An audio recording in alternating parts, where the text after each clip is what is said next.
everybody. My name is Dylan Fulman, and I would like to welcome you to this special edition of Back Talk Sports. I'm joined by my co-host, Brianna. How are you doing, Brianna? I am great. I'm so excited to be here, and I'm so excited to have Mr. Rob Smith with us tonight.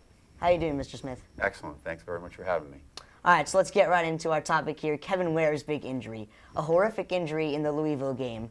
Louisville versus Duke in the Elite Eight. Kevin Ware went up to block a three, and he fell and severely hurt his leg. That injury left his team and his coaches rearing in pain and just sobbing. Now, Mr. Smith, how would a psychologist help a player with a huge injury? Well, what you're talking about in a case like that, the word trauma comes to mind, and obviously we talk about physical trauma in the sense that the leg, the femur, the tibia shatters, but also there's an emotional trauma. You saw him; he was kind of freaking out when he was lying there. Everybody, you could see the whole bench, kind of like, oh. Right. And because they're just not used to seeing something like that. Very much like a soldier when they're in battle, when they see somebody who lost a body part, you know, they're traumatized by it. So it's a shared trauma. Everybody was freaked out by it, including the opponent, who was right there, shot the three, looked back to the guy and goes, what was that? And he walked away. He had to cover his face.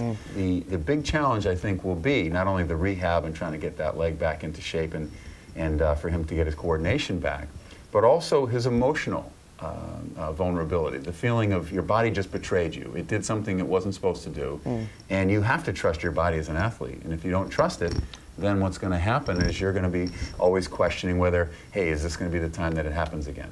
Right. Or what about the other leg this time?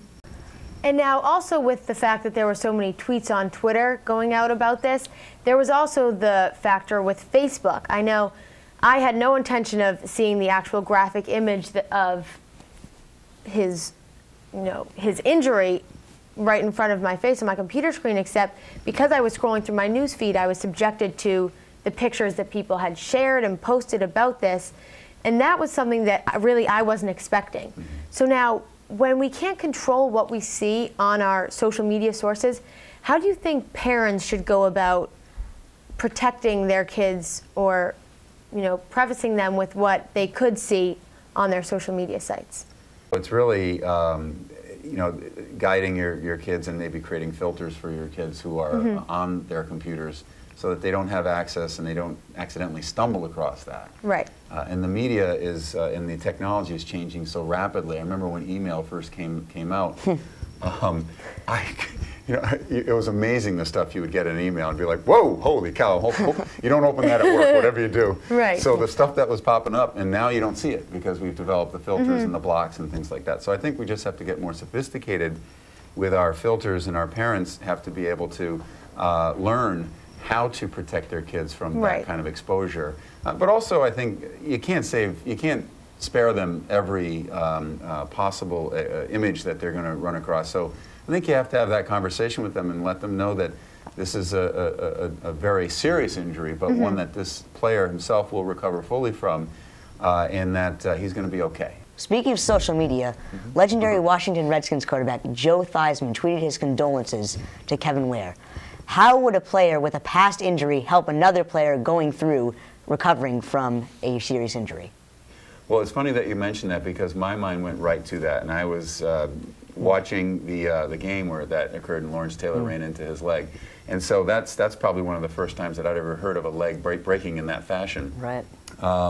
And his tweet came almost instantaneously, so because I was watching the game last Sunday when it happened.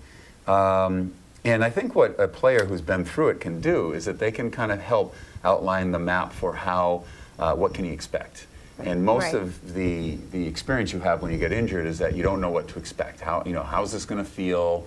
What's the surgery going to be like? Well, now that he's already had the surgery, what's the rehabilitation process? How are people going to treat you?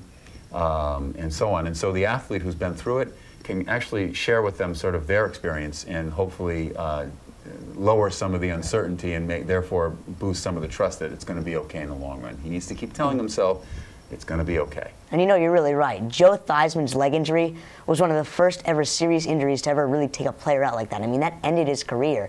No one had ever seen really a huge career-ending injury like that before, and especially one to a player that great on a stage that big on Monday Night Football.